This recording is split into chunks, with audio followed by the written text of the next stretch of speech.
The first thing anyone needs to understand about serving aboard a Kalvorian dreadnought is that we do not make mistakes. We are trained for 17 cycles before we even touch a weapons console. Our targeting systems can calculate trajectory adjustments across 3-star systems simultaneously. We have destroyed entire fleets without breaking formation. So when Commander Threll ordered me to fire a warning shot across the bow of that ridiculous little human vessel, I expected the usual outcome. The target would see our plasma bolt streak past their hull, perhaps close enough to singe their outer plating, and they would immediately surrender. Standard procedure. Boring, honestly. What I did not expect was for the human to catch it. Let me be clear. She caught my plasma bolt. With her hands. In the vacuum of space. Tactical Officer Vaughn, Commander Threll's voice crackled through my headset, and I could hear the confusion bleeding through his usually monotone delivery. Did that human just... did she... Yes, sir, I replied, watching my display screen with what I can only describe as religious horror. She caught it, sir. The human was floating outside her ship in nothing but a standard EVA suit. No shielding, no visible augmentation, just a suit that looked like it had been assembled from spare parts and optimism. She held the plasma bolt between her palms like she was warming her hands over a campfire, and the energy that should have vaporized her was instead swirling in a neat little sphere between her gloves. Then she looked directly at our ship. Through 17,000 kilometers of empty space, past our ablative armor and reinforced viewports, she looked right at me. I know this sounds impossible. I know it defies about 40 different laws of physics, but I swear on my ancestors' molted carapaces that she made eye contact with me, and then she blew me a kiss. What in the 17 hells? Muttered Lieutenant Kress from the navigation console. Commander Threll's mandibles clicked together rapidly, which is what Kalvorians do when we are either very angry or very confused. Sometimes both. Vaughn, run a full diagnostic on your targeting computer. That did not just happen. Diagnostic complete, sir, I said, because I had already started running it the moment the human grabbed superheated plasma with her bare hands. All systems functioning normally. That definitely just happened. The human twirled the plasma bolt between her fingers like a magician performing a cheap trick. Then she compressed it down to the size of a marble, popped it into her mouth, and swallowed it. She swallowed my plasma bolt. I want identification on that vessel immediately, Commander Threll barked. And someone explain to me how a human survived direct contact with military-grade plasma without even singeing her hair. I pulled up the data on her ship. It was designated as a cargo hauler.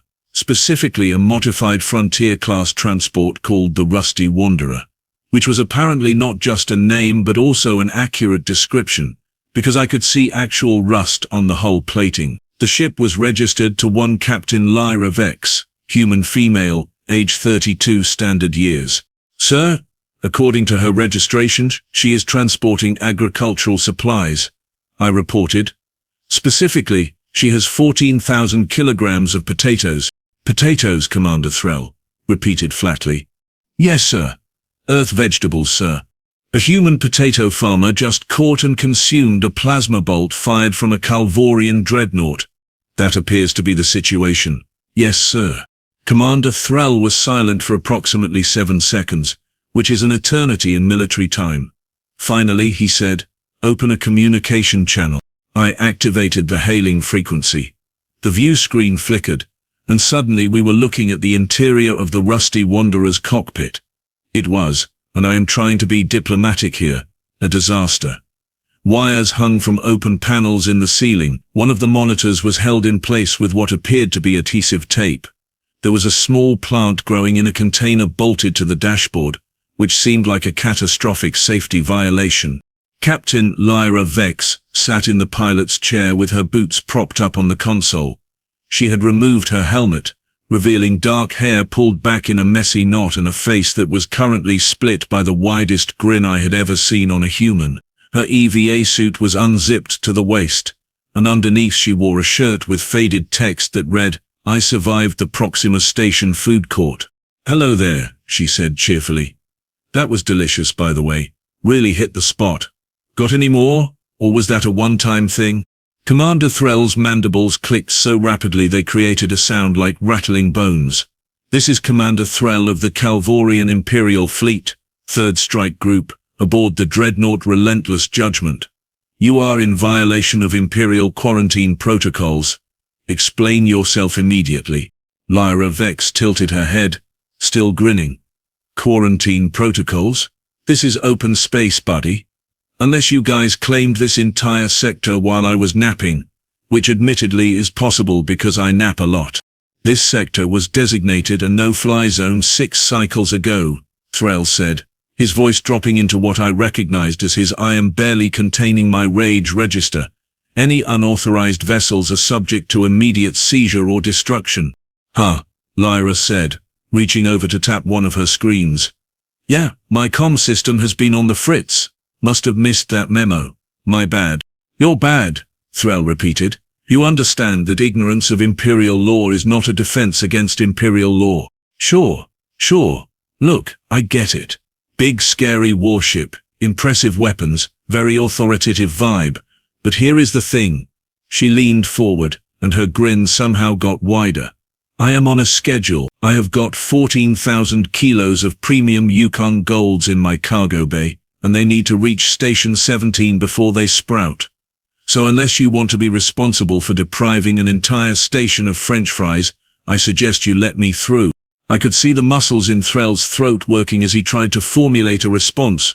Finally he managed, "You cannot catch plasma and eat it." Pretty sure I just did, Commander.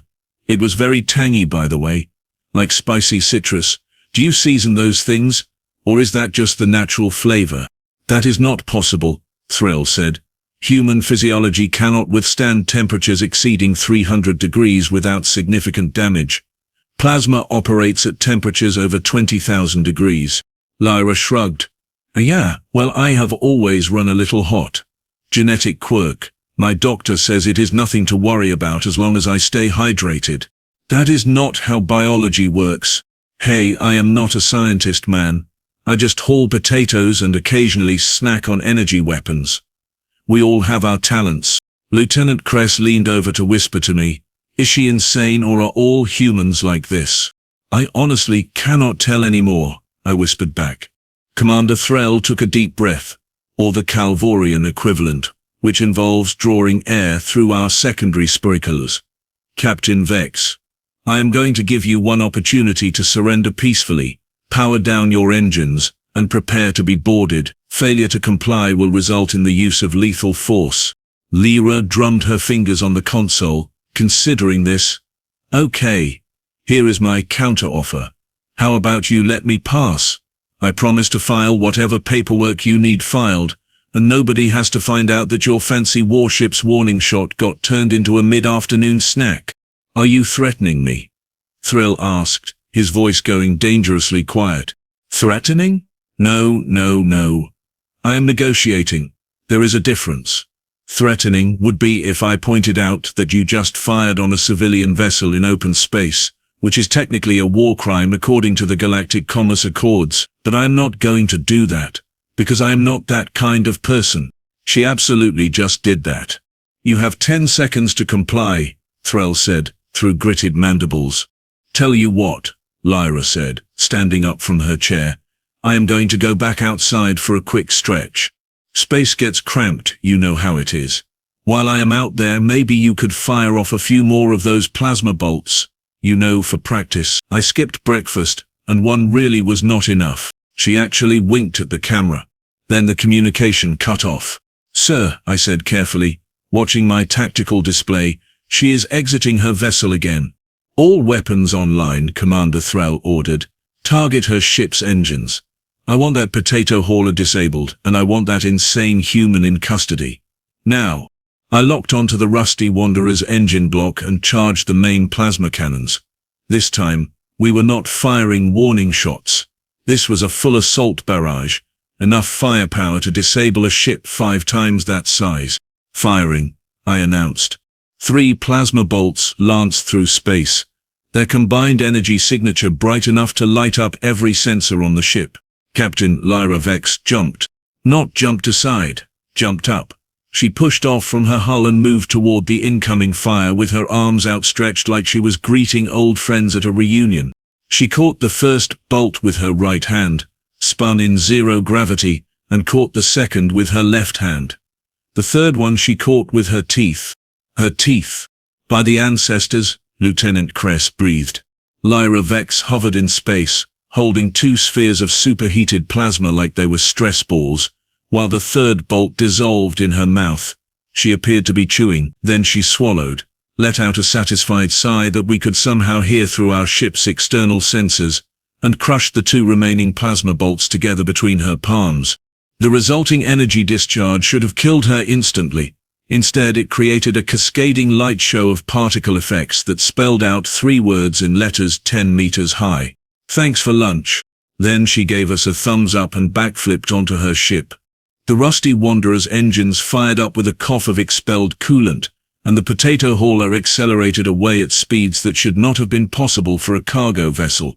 Commander Threll stared at the view screen in silence. Finally, he turned to look at me. "Tactical Officer Vaughn." "Yes, sir." "What just happened?"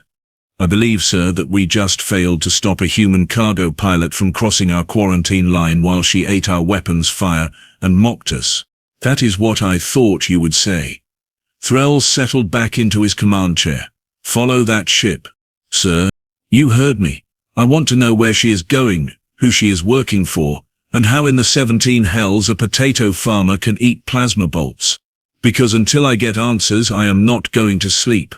I am not going to eat, and I am definitely not going to report this incident to High Command, because they would have me committed to a medical facility. Following the Rusty Wanderer now, sir." As I adjusted our course to pursue the human ship, I could not help but notice that Captain Vex had left one final message painted across her hull in reflective thermal paint that would only show up on military-grade sensors. It read, "The potatoes are innocent. Stop being weird." This was going to be a very long shift. The Rusty Wanderer was fast. Not dreadnought fast, obviously, because nothing in the civilian sector should be able to outpace a Kalvorian warship. Except apparently this rust bucket held together with optimism and prayer was doing exactly that. "Vaughn, explain to me why we are losing ground on a cargo hauler," Commander Threll said, his voice carrying that special tone that suggested someone's career was about to end badly. I ran the calculations 3 times before answering. "Sir, according to my readings, her engine output is operating at 240% of factory specifications, which is, and I want to be clear about this, physically impossible without the entire propulsion system exploding. And yet she is pulling away from us at a rate of 0.37 kilometers per second. Lieutenant Kress laughed. It was not a happy laugh. It was the laugh of someone whose understanding of reality had just been drop-kicked into a black hole. "She is outrunning us in a potato truck. We are never going to live this down." "Focus," Threll snapped. "Where is she going?" I pulled up the trajectory analysis. Based on her current heading, she is making for Station 17, just like she said. It is a civilian commerce hub, mostly independent traders and merchant guilds. No military presence. Estimated time to arrival? At her current speed, approximately 4 hours. At our current speed, 6 hours, and change. Threll's mandibles did the clicking thing again. I was starting to worry he might crack a tooth. "Increase to maximum burn. I want to reach that station before she does." "Sir, if we push the engines that hard, we will need a full maintenance cycle when we dock. I do not care if we need to rebuild the entire ship from scrap. That human does not get to embarrass the Kalvorian Imperial Fleet and then disappear into a shopping mall with her vegetables. Move." So we moved. The relentless judgment groaned and shuddered as we pushed past recommended thrust levels, and I could hear engineering shouting complaints through the comm system. But we started gaining on the Rusty Wanderer for about 15 minutes. Then Captain Lyra Vex apparently decided she was bored with running, because she cut her engines and came to a dead stop in the middle of empty space. "She is stopping," I reported, "because stating the obvious is apparently my job now." "I can see that, Vaughn. Why is she stopping?" "Unknown, sir. Running scans now." The view screen flickered as we closed the distance, The rusty Wanderer hung motionless against the starfield, its cargo bay doors slowly opening like a metal mouth preparing to yawn. "Sir, she is venting something from the cargo hold," Lieutenant Kress said. "Mass readings consistent with—" "Oh no." "With what, Lieutenant?" "Potatoes, sir. She is dumping her potatoes into space." Sure enough, thousands of Yukon Gold potatoes began streaming out of the cargo bay in a perfect spiral pattern. They tumbled through the void like the world's most disappointing asteroid field, each one glinting in the distant starlight. "What is she doing?" Threll demanded. "Why would she jettison her cargo?" "I had a very bad feeling about this. Sir, I recommend we alter course immediately." "Why?" "Because humans are terrifying, and I think we are about to find out exactly how terrifying." The communication channel opened before Threll could respond. Captain Vex appeared on screen again, but this time she was in her cargo bay, wearing her EVA suit and standing next to what looked suspiciously like a military-grade railgun that absolutely should not have been on a civilian vessel. "Hey guys," she said brightly. "Quick question. You ever play that game where you hit a ball with a stick and try to score points?" "What are you talking about?" Threll said. "Baseball, cricket, that kind of thing? No? Well, the concept is pretty simple." She hefted the railgun onto her shoulder with one hand. "You have a projectile, you have a target, and you have a lot of potential energy just waiting to be converted into kinetic energy. It is really quite therapeutic." "Captain Vex, what are you doing?" "I am about to introduce you to a human tradition called aggressive agriculture." She aimed the railgun at the nearest floating potato. "Batter up." She fired. The potato accelerated to approximately 15% light speed in less than a second. It crossed the distance between her ship and ours before my threat detection system could even register it as an incoming projectile. The impact against our forward shields created an explosion bright enough to trigger automatic dimming on the view screen. "Did she just?" Kress started. "She weaponized a potato," I finished. "She turned a vegetable into a kinetic kill vehicle. Evasive maneuvers," Threll roared. I threw the relentless judgment into a hard starboard roll just as 3 more potatoes came screaming toward us at relativistic speeds. 1 missed, 2 hit, and our shield integrity dropped by 18%. "Return fire," Threll ordered. "Sir, we cannot fire on a civilian vessel that is technically defending itself from our pursuit. She is shooting potatoes at a dreadnought." "Yes, sir, but according to subsection 47 of the Rules of Engagement, agricultural products do not qualify as weapons under Galactic commerce law, which means technically she is not attacking us. She is just, and I am reading directly from the legal database here, engaging in unorthodox cargo disposal in a manner that coincidentally intersects with our flight path." Another potato slammed into our port side, and somewhere deep in the ship I heard the sound of hull plates buckling. "I hate humans," Threll muttered. "I hate them so much." Captain Vex was laughing on the view screen.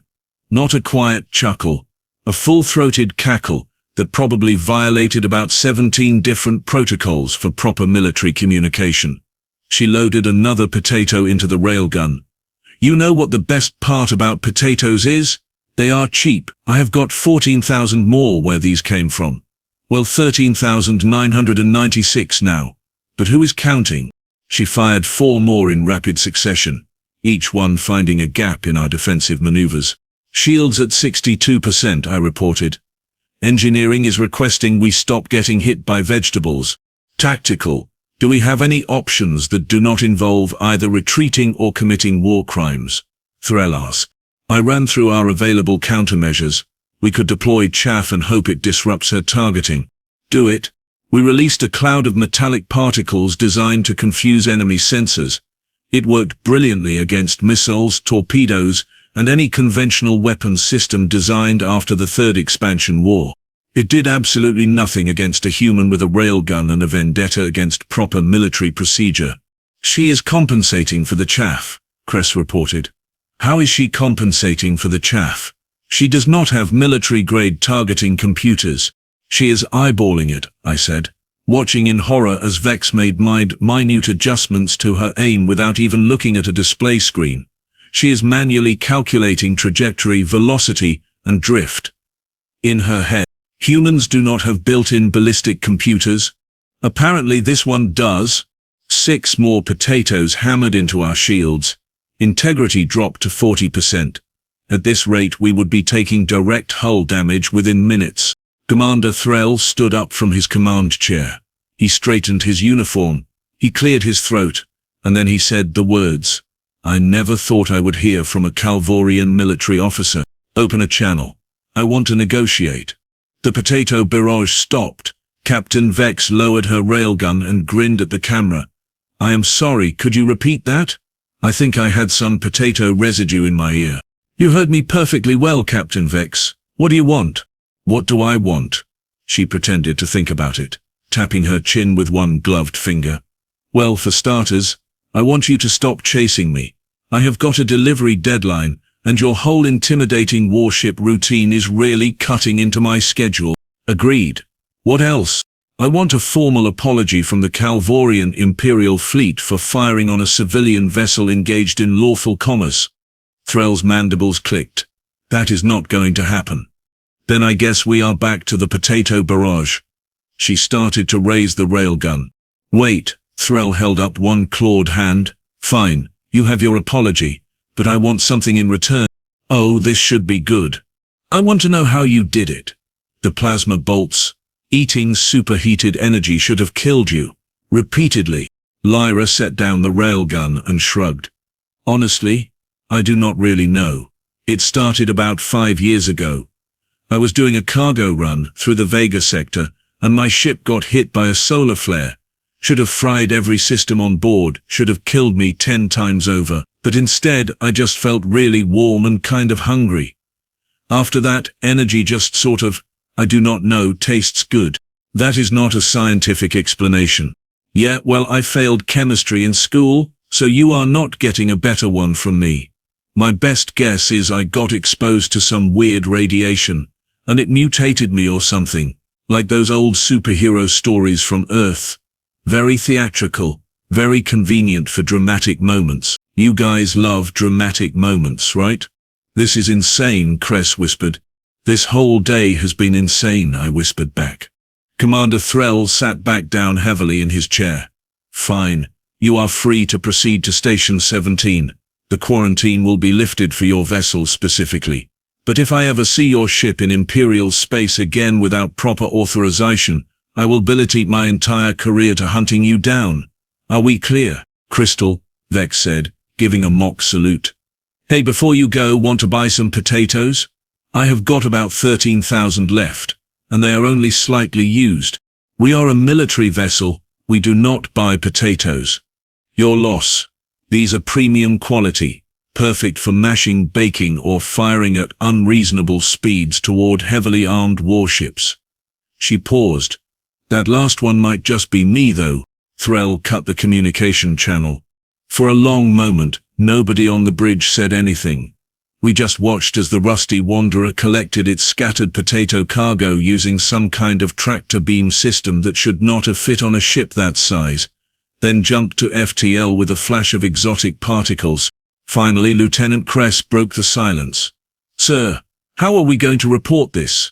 Commander Threll stared at the empty space where the potato ship had been. We are not.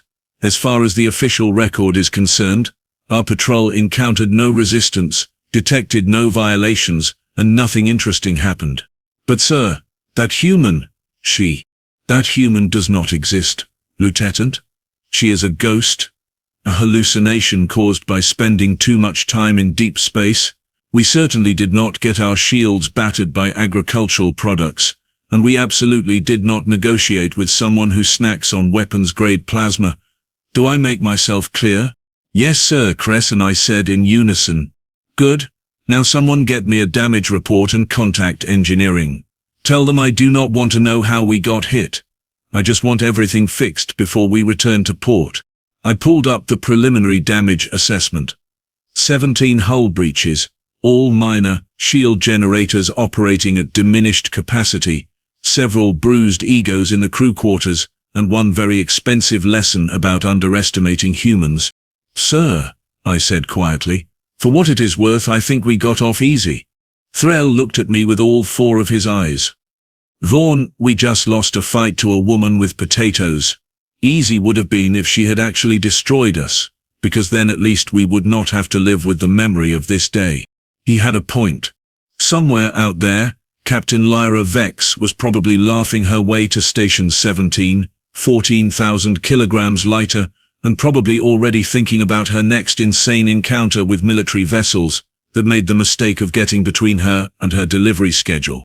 And somewhere in the back of my mind I was already dreading the day our paths might cross again.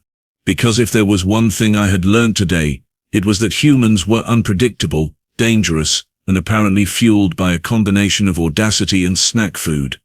Also, I was never eating potatoes again. The relentless judgment limped toward the nearest repair station, and I filed my report exactly as Commander Threll ordered. Nothing to see here. Just another routine patrol. Definitely no plasma-eating, potato-weaponizing humans involved. Just a quiet day in the void.